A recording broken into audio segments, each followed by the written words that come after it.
ಸದ್ಯ ಮದ್ದೂರು ಬೂದಿ ಮುಚ್ಚಿದ ಕೆಂಡದಂತಿದೆ. ಉದ್ವಿಗ್ನ ಪರಿಸ್ಥಿತಿ. ಅದರ ಮಧ್ಯದಲ್ಲೇ ಇವತ್ತು ಸಾಮೂಹಿಕ ಗಣಪತಿ ವಿಸರ್ಜನೆಗೆ ಮುಂದಾಗಿದ್ದಾರೆ. ಸಕಲ ಸಿದ್ಧತೆಗಳು ಕೂಡ ನಡೆದಿದೆ. ಮತ್ತೊಂದು ಕಡೆ ಪೊಲೀಸ್ ಇಲಾಖೆಯು ಕೂಡ ಬಿಗಿ ಭದ್ರತೆಯನ್ನು ವಹಿಸ್ತಾ ಇದೆ. ಹಿಂದೂ ಪರ ಸಂಘಟನೆಗಳ ನೇತೃತ್ವದಲ್ಲಿ ಇವತ್ತು ಮೆರವಣಿಗೆ ನಡೆಯುತ್ತೆ. ಬಿಜೆಪಿ ಜೆಡಿಎಸ್ ನೇತೃತ್ವದಲ್ಲಿನೇ ಬೃಹತ್ ಮೆರವಣಿಗೆ.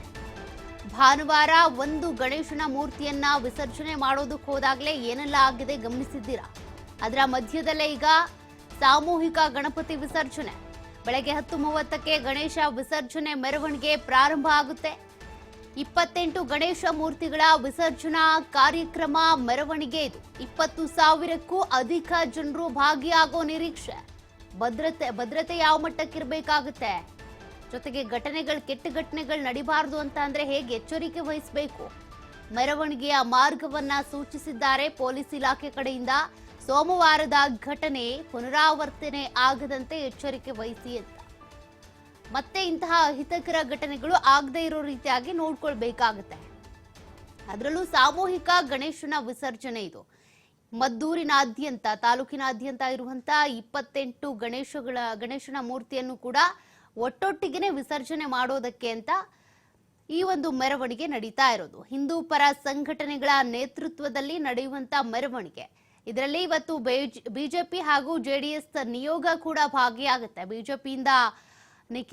ಜೆಡಿಎಸ್ನಿಂದ ನಿಖಿಲ್ ಕುಮಾರಸ್ವಾಮಿ ಅವರು, ಬಿಜೆಪಿಯಿಂದ ಆರ್ ಅಶೋಕ್ ಹಾಗೂ ವಿಜಯೇಂದ್ರ ಅವರ ನೇತೃತ್ವ ಇರುತ್ತೆ. ಬಿಜೆಪಿಯ ಹಾಗೂ ಜೆಡಿಎಸ್ನ ಕೆಲ ಕಾರ್ಯಕರ್ತರು ಅಥವಾ ಮುಖಂಡರು ಕೂಡ ಭಾಗಿಯಾಗುವ ಸಾಧ್ಯತೆ. ಇನ್ನು ಜನರು ಅಂತ ಬಂದಾಗ ಈ ರೀತಿ 28 ಗಣೇಶನ ಸಾಮೂಹಿಕ ವಿಸರ್ಜನೆ ಆಗಿರೋದ್ರಿಂದ 20,000ಕ್ಕೂ ಹೆಚ್ಚು ಜನರು ಭಾಗಿಯಾಗೋ ನಿರೀಕ್ಷೆ ಇದೆ.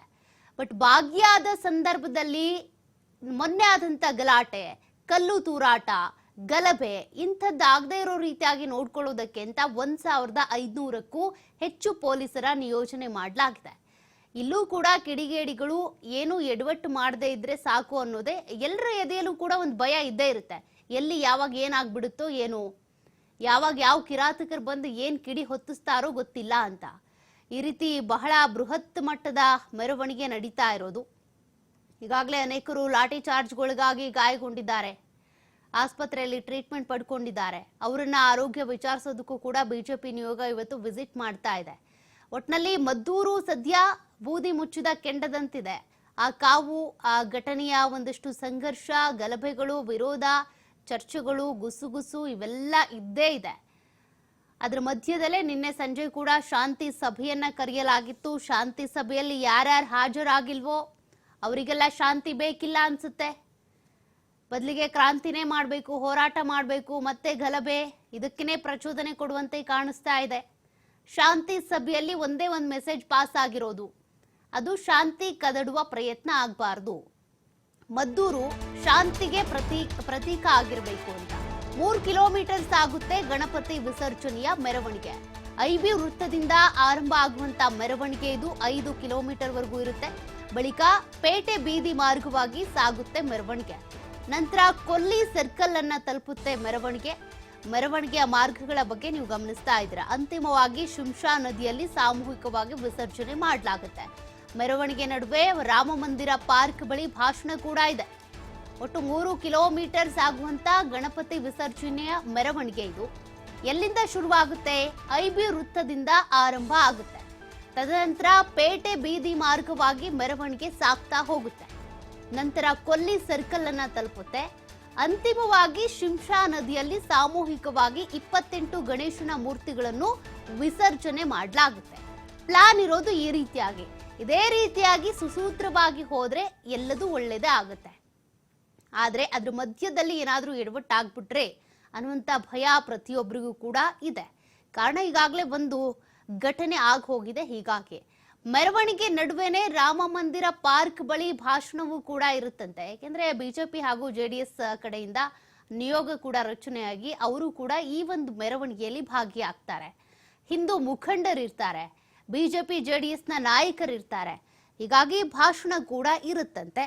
ಬಟ್ ಭಾಷಣ ಮಾಡುವಾಗ ದಯವಿಟ್ಟು ಯಾರನ್ನು ಪ್ರವೋಕ್ ಮಾಡೋ ರೀತಿಯಾಗಿ ಭಾಷಣ ಮಾಡೋದಕ್ಕೆ ಹೋಗಬೇಡಿ. ಒಂದು ಧರ್ಮದ ಆಚರಣೆ ಮತ್ತೊಂದು ಧರ್ಮದವರಿಗೆ ನೋವುಂಟು ಮಾಡೋ ರೀತಿಯಾಗಿ ಇರದೇ ಇರಲಿ. ಜೊತೆಗೆ ಮಾಡುವಂತ ಆಚರಣೆಗಳ ಬಗ್ಗೆ ಪ್ರತಿಯೊಬ್ಬರಿಗೂ ಕೂಡ ಗೌರವ ಇರಲಿ.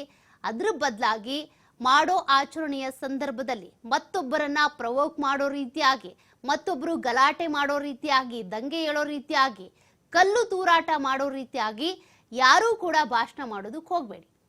ಒಂದ್ ವೇಳೆ ನೀವು ಪೂರ್ವಾಗ್ರಹಿತವಾಗಿ ಹಿಂಗೆ ಭಾಷಣ ಮಾಡ್ಬೇಕು, ನಾನು ಇವತ್ತು ಹೆಂಗಾದ್ರೂ ಮಾಡಿ ಇವ್ರನ್ನ ಪ್ರಚೋದಿಸ್ಲೇಬೇಕು, ದೊಂಬಿ ಎಬ್ಬಿಸ್ಬೇಕು, ಗಲಾಟೆ ಮಾಡಿಸ್ಬೇಕು ಅಂತ ಬರ್ತಾ ಇದ್ರೆ ದಯವಿಟ್ಟು ನೀವು ಸ್ಟೇಜ್ ಹತ್ತೋದಕ್ಕೂ ಹೋಗ್ಬೇಡಿ, ಭಾಷಣ ಮಾಡೋದಕ್ಕೂ ಹೋಗ್ಬೇಡಿ. ಕಾರಣ ಮದ್ದೂರಲ್ಲಿ ಆಗ್ತಾ ಇರುವಂತ ಗಲಾಟೆಯ ಗಮನಿಸ್ತಾ ಇದ್ದೀರಾ ನೀವು. ಯಾವ ರೀತಿಯಾಗಿ ಭದ್ರತೆ ಕೊಡೋದಕ್ಕೂ ಕೂಡ ಪೊಲೀಸರು ಹರಸಾಹಸ ಮಾಡ್ತಾ ಇದ್ದಾರೆ ಅಂತ. ಉಳಿದಂತ ಕೆಲಸ ಕಾರ್ಯ ಎಲ್ಲವನ್ನು ಬಿಟ್ಟು ಈಗ ಇಲ್ಲಿ ಬಂದು ಬೀಡ್ಬಿಟ್ಟಿದ್ದಾರೆ ಪೊಲೀಸರು, ಯಾವುದೇ ಕೆಟ್ಟ ಘಟನೆಗಳು ಆಗ್ಬಾರ್ದು ಅಂತ. ಗಣೇಶನ ಉತ್ಸವ ಹೇಗಿರ್ಬೇಕು ಅಂದ್ರೆ ಎಲ್ಲಾ ಧರ್ಮಗಳನ್ನ, ಜಾತಿಗಳನ್ನ ಒಂದು ಮಾಡಿ ನಾವೆಲ್ಲರೂ ಒಂದು ಭಾರತೀಯರು ಅಂತ ಗುರುತಿಸುವ, ಸಂದೇಶ ಕೊಡುವ ಹಬ್ಬ ಆಗ್ಬೇಕು. ಬಾಲಗಂಗಾಧರ್ ತಿಲಕ್ ಅವರು ಈ ಹಬ್ಬವನ್ನ ತಂದಿದ್ದು ಬ್ರಿಟಿಷರನ್ನ ಭಾರತದಿಂದ ಹೊರಗಟ್ಟಬೇಕು ಅಂತ. ಆದ್ರೆ ಇಲ್ಲಿ ಬ್ರಿಟಿಷರ ರೂಪದಲ್ಲಿ ರಾಜಕಾರಣಿಗಳು, ಬೇರೆ ಬೇರೆ ಪಕ್ಷದವರು ಕಾಣಿಸ್ಕೊಳ್ತಾ ಇದ್ದಾರೆ. ಮದ್ದೂರಿನಲ್ಲಿ ಗಣೇಶ ಮೆರವಣಿಗೆ ವೇಳೆ ಕಲ್ಲು ತೂರಾಟ ಆಗಿದೆ ಈಗಾಗಲೇ. ಇವತ್ತು ಮಂಡ್ಯದ ಮದ್ದೂರಿಗೆ ಬಿಜೆಪಿ ನಾಯಕರ ನಿಯೋಗ ಭೇಟಿಯಾಗುತ್ತೆ. ಬಿಜೆಪಿ ರಾಜ್ಯಾಧ್ಯಕ್ಷ ವಿಜಯೇಂದ್ರ, ವಿಪಕ್ಷ ನಾಯಕ ಆರ್ ಅಶೋಕ್, ಸಿಟಿ ರವಿ, ಪ್ರತಾಪ್ ಸಿಂಹ, ಛಲವಾದಿ ನಾರಾಯಣ ಸ್ವಾಮಿ, ಸುಮಲತಾ ಅಂಬರೀಶ್ ಸೇರಿದಂತೆ ಹಲವು ನಾಯಕರು ಭೇಟಿ ಕೊಡ್ತಾರೆ. ಸಾಮೂಹಿಕ ಗಣೇಶ ವಿಸರ್ಜನಾ ಮೆರವಣಿಗೆಯಲ್ಲೂ ಭಾಗಿಯಾಗ್ತಾರೆ. ಅದಕ್ಕೂ ಮುನ್ನ ಕಲ್ಲೆಸೆತದಲ್ಲಿ ಗಾಯಗೊಂಡವರ ಮನೆಗೆ ಹೋಗಿ ಭೇಟಿ ಕೊಟ್ಟು ಅವರ ಆರೋಗ್ಯ ವಿಚಾರಣೆ ಮಾಡ್ತಾರೆ. ಎಲ್ಲವೂ ಕೂಡ ಒಳ್ಳೆ ಬೆಳವಣಿಗೆನೆ. ಹೋಗ್ತಾ ಇರುವಂತ ನಾಯಕರು ಕೂಡ ಘಟಾನುಘಟಿ ನಾಯಕರೇ, ಬಿಜೆಪಿ ನಾಯಕರು. ಓಕೆ, ಬಟ್ ಅಲ್ಲಿ ಏನು ಎಡವಟ್ಟುಗಳು ಆಗದೆ ಇದ್ರೆ ಸಾಕು ಅಂತ ಹೋಗ್ತಾ ಇರೋದು. ಅಲ್ಲಿ ಕಲ್ಲು ತೂರಾಟದಲ್ಲಿ ಅಥವಾ ಲಾಠಿ ಚಾರ್ಜ್ ಅಲ್ಲಿ ಗಾಯಗೊಂಡವ್ರನ್ನ ವಿಚಾರಣೆ ಮಾಡೋದಕ್ಕೆ, ಅಂದ್ರೆ ಹೇಗಿದೆ ಆರೋಗ್ಯ ಏನು ಅಂತ ವಿಚಾರಿಸೋದಕ್ಕೆ ಓಕೆ, ಅಷ್ಟಕ್ಕೆ ಸೀಮಿತ ಆದ್ರೆ ಬೆಟರ್. ಅದನ್ನ ಬಿಟ್ಟು ಪ್ರವೋಕ್ ಮಾಡೋ ರೀತಿಯಾಗಿ ಯಾರು ಕೂಡ ಹೇಳಿಕೆಗಳನ್ನ ಕೊಡದೇ ಇರೋ ರೀತಿಯಾಗಿ ನೋಡ್ಕೊಳ್ಬೇಕಾಗತ್ತೆ. ಪ್ರತಾಪ್ ಸಿಂಹ ಇರ್ಬೋದು, ವಿಜಯೇಂದ್ರ ಇರ್ಬೋದು, ಆರ್ ಅಶೋಕ್ ಅವ್ರು ಇರ್ಬೋದು, ಎಲ್ಲರೂ ಕೂಡ ರಾಜಕಾರಣಿಗಳೇ, ರಾಜಕಾರಣ ಮಾಡೋರೆ. ಆದ್ರೆ ಇಂಥ ಸಂದರ್ಭದಲ್ಲಿ, ಇಂಥ ಘಟನೆ ಆದ ಸಂದರ್ಭದಲ್ಲಿ ಯಾರು ಕೂಡ ತಮ್ಮ ತಮ್ಮ ರಾಜಕೀಯ ಬೇಳೆಗಳನ್ನ ಬೇಯಿಸ್ಕೊಳ್ಳೋದಕ್ಕೆ ಹೋಗ್ಬೇಡಿ ಅನ್ನೋದು ಕಳಕಳಿ ಅಷ್ಟೇ. ಯಾಕೆಂದ್ರೆ ಈಗ ಒಂದು ಘಟನೆ ಆಗೋಗಿದೆ, ಕಲ್ಲು ತೂರಾಟ. ಆ ಕಲ್ಲು ತೂರಿದ್ಯಾರು, ಕಲ್ಲು ತೂರೋದಕ್ಕೆ ಪ್ರವೋಕ್ ಮಾಡಿದ್ಯಾರು, ಅದೆಲ್ಲವೂ ಕೂಡ ಗೊತ್ತಾಗ್ಬೇಕಿದೆ, ತನಿಖೆ ಆಗ್ಲಿ. ಕಲ್ಲು ತೂರಾಟ ಮಾಡಿದ್ದು ತಪ್ಪು. ಅದಾದ ನಂತರ ಅವರನ್ನ ನಿಯಂತ್ರಣ ಮಾಡೋದಕ್ಕೆ ಲಾಠಿ ಚಾರ್ಜ್ ಮಾಡಿದ್ದಾರೆ ಪೊಲೀಸರು. ಇನ್ನೂ ಕೂಡ ಅಲ್ಲಿ ನೋಡಿ ಪೊಲೀಸ್ ಬಿಗಿ ಭದ್ರತೆ ಹಾಗೆ ಮುಂದುವರೆದಿದೆ. ಇವತ್ತು ಸಾಮೂಹಿಕ ಗಣೇಶನ ವಿಸರ್ಜನೆ ಇರೋದ್ರಿಂದ ಈ ಒಂದು ಸಂದರ್ಭದಲ್ಲಿ 28 ಗಣೇಶನ ಮೂರ್ತಿಗಳನ್ನ ಒಟ್ಟೊಟ್ಟಿಗೆ ಸಾಮೂಹಿಕವಾಗಿ ವಿಸರ್ಜನೆ ಮಾಡೋದಕ್ಕೆ ಹೋಗ್ತಾ ಇದ್ದಾರೆ ಅಂದ್ರೆ ಭದ್ರತೆ ಸಾಕಷ್ಟು ಬೇಕಾಗುತ್ತೆ. ಜನರನ್ನ ನಿಯಂತ್ರಣ ಮಾಡೋದು ಕಷ್ಟ. ಇವತ್ತು ಮದ್ದೂರಿನಲ್ಲಿ ನಡೆಯುವಂತ ಸಾಮೂಹಿಕ ಗಣಪತಿ ವಿಸರ್ಜನೆ ಮೆರವಣಿಗೆಯಲ್ಲಿ ಬಿಜೆಪಿ ಜೆಡಿಎಸ್ ನಾಯಕರು ಸಹಜವಾಗಿಯೇ ಭಾಗಿಯಾಗ್ತಾರೆ. ಮೈತ್ರಿ ನಾಯಕರು B Y Vijayendra, R Ashok, C T Ravi, Ashwath Narayan, ಇನ್ನು ಜೆಡಿಎಸ್ ಕಡೆಯಿಂದ ನಿಖಿಲ್ ಕುಮಾರಸ್ವಾಮಿ, ಡಿಸಿ ತಮ್ಮಣ್ಣ.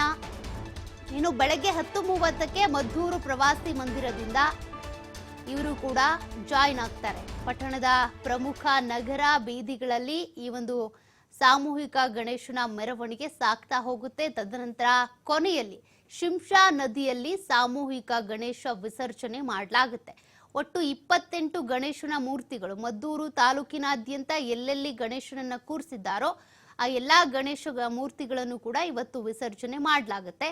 ಈ ಒಂದು ಮೆರವಣಿಗೆಯಲ್ಲಿ ಬಿಜೆಪಿ ನಾಯಕರು, ಜೆಡಿಎಸ್ ನಾಯಕರು ಕೂಡ ಭಾಗಿಯಾಗ್ತಾ ಇದ್ದಾರೆ. ಮೊದಲು ಗಾಯಾಳುಗಳ ಆರೋಗ್ಯವನ್ನ ವಿಚಾರಿಸ್ತಾರೆ, ತದನಂತರದಲ್ಲಿ ಮೆರವಣಿಗೆಯಲ್ಲಿ ಭಾಗಿಯಾಗ್ತಾರೆ. ಇನ್ನು ರಾಮ ಮಂದಿರದ ಪಾರ್ಕ್ ಬಳಿ ಕೂಡ ಅಲ್ಲಿ ಒಂದು ಭಾಷಣ ಕೂಡ ಇದೆಯಂತೆ. ಅಲ್ಲಿ ಯಾರ್ಯಾರು ಭಾಷಣ ಮಾಡ್ತಾರೆ, ಏನೇನು ಹೇಳಿಕೆ ಕೊಡ್ತಾರೆ ಅದನ್ನು ಕೂಡ ಗಮನಿಸಬೇಕಿದೆ. ಯಾಕೆಂದ್ರೆ ಇಲ್ಲಿ ಒಬ್ಬೊಬ್ರು ಕೊಡುವಂತ ಹೇಳಿಕೆಯ ಮೇಲೂ ಕೂಡ ನಿಗಾ ವಹಿಸಬೇಕಾಗತ್ತೆ. ಯಾರ ಹೇಳಿಕೆ ಯಾರ ಮೇಲೆ ಹೆಂಗ್ ಬೇಕಿದ್ರು ಕೂಡ ಪರಿಣಾಮವನ್ನ ಬೀರಬಹುದು. ಮತ್ತಷ್ಟು ಡೀಟೇಲ್ಸ್ ಕೊಡ್ತಾರೆ ಪ್ರತಿನಿಧಿ ಶಶಿಕುಮಾರ್. ಶಶಿಕುಮಾರ್, ಈಗಾಗಲೇ ಒಂದು ಘಟನೆ ಏನಿದೆ ಅದೇ ಇನ್ನೂ ಮಾಸಿಲ್ಲ, ಅದರ ಬೆನ್ನಲ್ಲೇ ನಡೀತಾ ಇರುವಂತ ಸಾಮೂಹಿಕ ಗಣೇಶ ವಿಸರ್ಜನೆ. ಈ ಸಾಮೂಹಿಕ ಗಣೇಶ ವಿಸರ್ಜನೆ ಏನಿದೆ ಇವತ್ತಾಗ್ಬೇಕು ಅಂತ ಮೊದಲೇ ಪ್ಲಾನ್ ಆಗಿತ್ತಾ, ಅಥವಾ ಈ ಕಲ್ಲು ತೂರಾಟ ಏನಾಯ್ತು ಅದ್ರ ನಂತರದಲ್ಲಿ ಪ್ಲಾನ್ ಆಗಿತ್ತಾ? ಮತ್ತೆ ಬಿಜೆಪಿ ಹಾಗೂ ಜೆಡಿಎಸ್ ನಾಯಕರು ಕೂಡ ಭಾಗಿಯಾಗ್ತಾ ಇದ್ದಾರೆ. ಮೆರವಣಿಗೆಯ ಡೀಟೇಲ್ಸ್ ಎಲ್ಲ ಕೊಡುವುದಾದ್ರೆ? ಸೌಖ್ಯ, ಏನು ಭಾನುವಾರ ಸಂಜೆ ಮದ್ದೂರು ಪಟ್ಟಣದ ರಾಮ್ ರಹೀಂ ನಗರದಲ್ಲಿ ನಡೀತು. ಆ ಗಣೇಶ ಮೂರ್ತಿ ಮೆರವಣಿಗೆ ವೇಳೆ ಕಲ್ಲು ತೂರಾಟ ನಡೆದಂತ ಪ್ರಕರಣ ನಡೆದ ನಂತರದಲ್ಲಿ ಈ ಒಂದು ಬೆಳವಣಿಗೆಗಳು ಆಗ್ತಾ ಇರ್ತಕ್ಕಂಥದ್ದು. ಅಂದ್ರೆ ಅದ ಮರುದಿನವೇ ಕಲ್ಲು ತೂರಾಟ ಘಟನೆಯನ್ನ ಖಂಡಿಸಿ ಮದ್ದೂರು ಪಟ್ಟಣ ಬಂದ್ಗೂ ಕೂಡ ಕರೆ ಕೊಟ್ಟಿದ್ರು. ಬಂದು ಕೂಡ ಯಶಸ್ವಿ ಆಯಿತು. ಸ್ವಯಂ ಪ್ರೇರಿತವಾಗಿ ಸಹಸ್ರಾರು ಸಂಖ್ಯೆಯಲ್ಲಿ ಹಿಂದೂ ಪರ ಸಂಘಟನೆ ಕಾರ್ಯಕರ್ತರು ಮದ್ದೂರಿನತ್ತ ಬಂದು ಬೃಹತ್ ಪ್ರತಿಭಟನೆಯನ್ನು ಕೂಡ ನಡೆಸಿದ್ರು. ಆ ಸಂದರ್ಭದಲ್ಲಿ ಕೆಲವೊಂದು ಅಹಿತಕರ ಘಟನೆಗಳು ಕೂಡ ನಡೆದ್ವು. ಮದ್ದೂರು ಪೇಟೆ ಬೀದಿ ಮಾರ್ಗವಾಗಿ ಜಾಥಾ ಬರ್ತಿದ್ದಂತ ಸಂದರ್ಭದಲ್ಲಿ ಮದ್ದೂರಿನ ಏನು ಪೇಟೆ ಬೀದಿಯ ಒಂದು ಮಸೀದಿ ಇದೆ, ಮಸೀದಿಗೆ ನುಗ್ಗುವಂತ ಯತ್ನ ನಡೀತು. ಮತ್ತೆ ಆ ಸಂದರ್ಭದಲ್ಲಿ ಕಲ್ಲು ತೂರಾಟ ಕೂಡ ನಡೆದಿತ್ತು. ಆ ಪ್ರಯತ್ನ ಆದಂತ ಸಂದರ್ಭದಲ್ಲಿ ಎಚ್ಚೆತ್ತಂತ ಪೊಲೀಸರು ಲಾಠಿ ಚಾರ್ಜ್ ಅನ್ನು ಕೂಡ ಮಾಡಿ ಆ ಪರಿಸ್ಥಿತಿಯನ್ನ ನಿಯಂತ್ರಿಸುವಂತ ಆ ಕೆಲಸವನ್ನು ಮಾಡಿದ್ರು. ಅದಾದ ನಂತರದಲ್ಲಿ ಅಂದ್ರೆ ಆ ಹೋರಾಟಗಾರರು, ಹಿಂದೂ ಪರ ಸಂಘಟನೆ ಕಾರ್ಯಕರ್ತರು ಮತ್ತೆ ಮುಖಂಡರುಗಳು, ಜಿಲ್ಲಾ ಬಿಜೆಪಿ ಅಧ್ಯಕ್ಷರಾದಂತಹ ಇಂದ್ರೇಶ್ ಅವರ ನೇತೃತ್ವದಲ್ಲಿ ಇಷ್ಟೊಂದು ಡಿಜೆ ಸೌಂಡ್ ಹಾಕಿದ್ದಕ್ಕೆ ಮತ್ತೆ ಗಣಪತಿ ಮೆರವಣಿಗೆ ವೇಳೆ ಕಲ್ಲು ತೂರಾಟವನ್ನ ನಡೆಸಿದನ್ನ ಖಂಡಿಸಿ ಈಗ ನಾವು ಮದ್ದೂರು ಪಟ್ಟಣವನ್ನ 2 ದಿವಸ ಬಂದ್ ಮಾಡಿದ್ವಿ. ಅದಾದ ನಂತರದಲ್ಲಿ ನಾವು ಇವತ್ತು ಸಾಮೂಹಿಕವಾಗಿ ಒಂದು ಗಣೇಶ ಮೂರ್ತಿಗಳ ಮೆರವಣಿಗೆ ಮತ್ತು ವಿಸರ್ಜನೆಯನ್ನ ಮಾಡ್ತೇವೆ ಅಂತೇಳಿ ಇವತ್ತು ಕರೆ ಕೊಟ್ಟಿದ್ರು.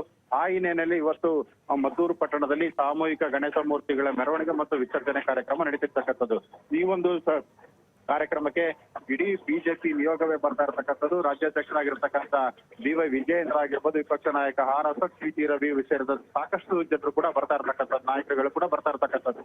ಅದೇ ನಿಟ್ಟಿನಲ್ಲಿ ಅವರೆಲ್ಲ ಬರ್ತಿರೋ ಹಿನ್ನೆಲೆಯಲ್ಲಿ ಇನ್ನು ಸ್ಥಳೀಯ JDS ನ ನಾಯಕರುಗಳು, ಮಾಜಿ ಸಚಿವರುಗಳು ಕೂಡ ಬರ್ತಾ ಇರ್ತಕ್ಕಂಥ ಹಿನ್ನೆಲೆಯಲ್ಲಿ ಬಿಗಿ ಪೊಲೀಸ್ ಬಂದೋಬಸ್ತ್ ಕೂಡ ಹಮ್ಮಿಕೊಂಡಿರ್ತಕ್ಕಂಥ. ಯಾಕಂತ ಹೇಳಿದ್ರೆ ಸೋಮವಾರ ನಡೆದಂತ ಆ ಜಾಥಾ ಸಂದರ್ಭದಲ್ಲಿ ಮಸೀದಿ ಮೇಲೆ ಕಲ್ಲು ತೂರಾಟ ಕೂಡ ನಡೆದಿರ್ತಕ್ಕಂಥದ್ದು. ಅಂತ ಘಟನೆ ಮರುಕಳಿಸಬಾರದು ಅನ್ನೋ ಹಿನ್ನೆಲೆಯಲ್ಲಿ ಈಗಾಗಲೇ ಮದ್ದೂರು ನಗರದಾದ್ಯಂತ ಬಿಗಿ ಇರತಕ್ಕಂಥದ್ದು. ಸಹಸ್ರಾರು ಪೊಲೀಸರನ್ನ ಕರ್ತವ್ಯಕ್ಕೆ ನಿಯೋಜನೆ ಮಾಡಿ ಡ್ರೋನ್ ಕ್ಯಾಮ್ರಾ ಸೇರಿಬರುವುದು ಮತ್ತೆ CC ಕ್ಯಾಮ್ರಾಗಳ ಹೆಚ್ಚುವರಿಯನ್ನ ಹಾಕಿ ಪ್ರತಿ ಹೆಜ್ಜೆ ಮೆರವಣಿಗೆ ಪ್ರತಿ ಹಂತವನ್ನು ಕೂಡ ಅಬ್ಸರ್ವ್ ಮಾಡ್ಲಿಕ್ಕೆ ಈಗಾಗಲೇ ಪೊಲೀಸ್ ಇಲಾಖೆ ದಿನ ಕಣ್ಣಿಟ್ಟಿರ್ತಕ್ಕಂಥದ್ದು. ಜೊತೆಗೆ ಏನು ಇವತ್ತು ಈಗಾಗಲೇ ಈ ಒಂದು ಗಣೇಶ ಮೂರ್ತಿಗಳ ಸಾಮೂಹಿಕ ವಿಸರ್ಜನೆಗೆ ಮೊದಲ ಗಣಪತಿ ಅಂತೇಳಿ ಈಗ ಮದ್ದೂರು ತಾಲೂಕಿನ ಗೊರವನಹಳ್ಳಿಯಿಂದ ಒಂದು ಗಣಪತಿ ಮೂರ್ತಿ ಕೂಡ ಬಂದಿರತಕ್ಕಂಥದ್ದು. ಇಲ್ಲಿ ಮದ್ದೂರು ಪಟ್ಟಣದ ಪ್ರವಾಸಿ ಮಂದಿರ ಏನಿದೆ, ಪ್ರವಾಸಿ ಮಂದಿರ ವೃತ್ತದಿಂದ ಏನು ಕೊಲ್ಲಿರಿ ಸರ್ಕಲ್ ವರೆಗೆ ಅಂದ್ರೆ ಪೇಟೆ ಬೀದಿ ಮಾರ್ಗವಾಗಿ ಅಂದ್ರೆ ಮೊನ್ನೆ ನಡೆದಂತ ಏನು ಜಾಥಾ ನಡೀತು ಅದೇ ಮಾರ್ಗದಲ್ಲಿ ಇವತ್ತು ಕೂಡ ಮೆರವಣಿಗೆ ಸಾಕ್ತಿರ್ತಕ್ಕಂಥ ಹಿನ್ನೆಲೆಯಲ್ಲಿ ಯಾವುದೇ ತರದ ಅಹಿತಕರ ಘಟನೆಗಳು ನಡೀಬಾರದು. ಮತ್ತೆ ಅದೆಲ್ಲವೂ ಕೂಡ ಸೆನ್ಸಿಟಿವ್ ಪ್ಲೇಸ್, ಅಲ್ಲಿ ದರ್ಗಾ ಮತ್ತೆ ಮಸೀದಿಗಳು ಕೂಡ ಅದೇ ಮಾರ್ಗದಲ್ಲಿ ಇರೋ ಕಾರಣದಿಂದಾಗಿ ಹೆಚ್ಚುವರಿ ಪೊಲೀಸರನ್ನು ಕೂಡ ನಿಯೋಜನೆ ಮಾಡಿರ್ತಕ್ಕಂಥದ್ದು. ಒಟ್ಟು 5 ಜನ SP ಅವರ ನೇತೃತ್ವದಲ್ಲಿ ಬಿಗಿ ಪೊಲೀಸ್ ಬಂದೋಬಸ್ತ್ ಅನ್ನು ಕೂಡ ಹಮ್ಮಿಕೊಂಡಿರ್ತಕ್ಕಂಥದ್ದು. ಅಷ್ಟೇ ಅಲ್ಲ, ರ್ಯಾಪಿಡ್ ಆಕ್ಷನ್ ಫೋರ್ಸ್ ಅರೆಸೇನಾ ಪಡೆಯನ್ನು ಕೂಡ ಈ ಒಂದು ಭದ್ರತೆಗಾಗಿ ನಿಯೋಜನೆಯನ್ನ ಮಾಡಿರ್ತಕ್ಕಂಥದ್ದು. ಈಗಾಗಲೇ ಮಂಡ್ಯ ಏನು ಮದ್ದೂರು ನಗರ ಸೇರಿದಂತೆ ಮಂಡ್ಯ ಜಿಲ್ಲೆ ಮತ್ತು ಅಕ್ಕಪಕ್ಕದ ಜಿಲ್ಲೆಗಳಿಂದಲೂ ಕೂಡ ಮದ್ದೂರಿನತ್ತ ಹಿಂದೂ ಪರ ಸಂಘಟನೆ ಕಾರ್ಯಕರ್ತರು, ಮುಖಂಡರುಗಳ ದಂಡೆ ಆಗಮಿಸ್ತಾ ಇರ್ತಕ್ಕಂಥದ್ದು. ಹೀಗಾಗಿ ಇವತ್ತಿನ ಈ ಒಂದು ಕಾರ್ಯಕ್ರಮ ಮತ್ತು ಏನು ಸಾಮೂಹಿಕ ಗಣಪತಿ ವಿಸರ್ಜನೆ ಮತ್ತು ಮೆರವಣಿಗೆ ಏನ್ ನಡೆಯುತ್ತೆ, ಈ ಒಂದು ಮೆರವಣಿಗೆ ಮೇಲೆ ಪೊಲೀಸರು ಹದ್ದಿನ ಕಣ್ಣನ್ನ ಇಟ್ಟಿರ್ತಕ್ಕಂಥದ್ದು. ಜೊತೆಗೆ ಬಿಜೆಪಿ ನಾಯಕರು ಏನು ಅವತ್ತು ಕಲ್ಲು ತೂರಾಟದಿಂದ ಗಾಯಗೊಂಡಿರ್ತಕ್ಕಂಥ ಹಿಂದೂ ಪರ ಕಾರ್ಯಕರ್ತರು ಮತ್ತೆ ಲಾಠಿ ಚಾರ್ಜ್ ನಿಂದಾಗಿ ಗಾಯಗೊಂಡಿರ್ತಕ್ಕಂಥ ಕಾರ್ಯಕರ್ತರ ಮನೆಗಳಿಗೂ ಕೂಡ ಭೇಟಿಯನ್ನು ನೀಡಿ ಅವರ ಆರೋಗ್ಯವನ್ನು ವಿಚಾರಿಸುವಂತ ಕೆಲಸವನ್ನು ಕೂಡ ಮಾಡ್ತಾ ಇರ್ತಕ್ಕಂಥದ್ದು. ಸೌಖ್ಯ. ಓಕೆ, ಥ್ಯಾಂಕ್ ಯು ಶಶಿಕುಮಾರ್ ಮಾಹಿತಿಗೆ.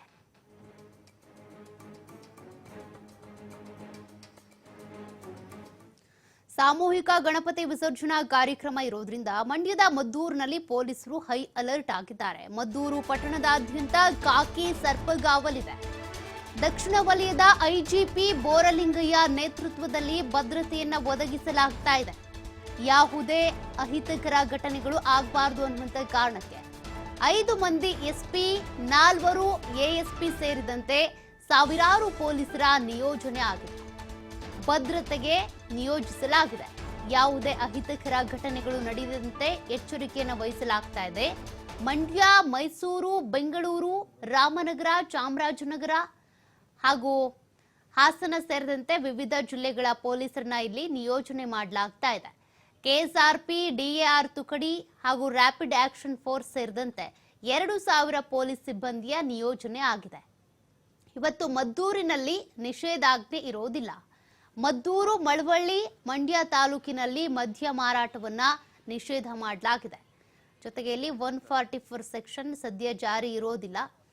ಬದಲಿಗೆ ಇವತ್ತು ಮೆರವಣಿಗೆ ಇರೋದ್ರಿಂದ ಭದ್ರತೆಯನ್ನ ಹೆಚ್ಚಿಸಲಾಗಿದೆ. ಹಲೋ, ಎಲ್ಲಿದ್ಯಾ? ನಾವು ಹೊರಗಡೆ ಇದ್ವಿ.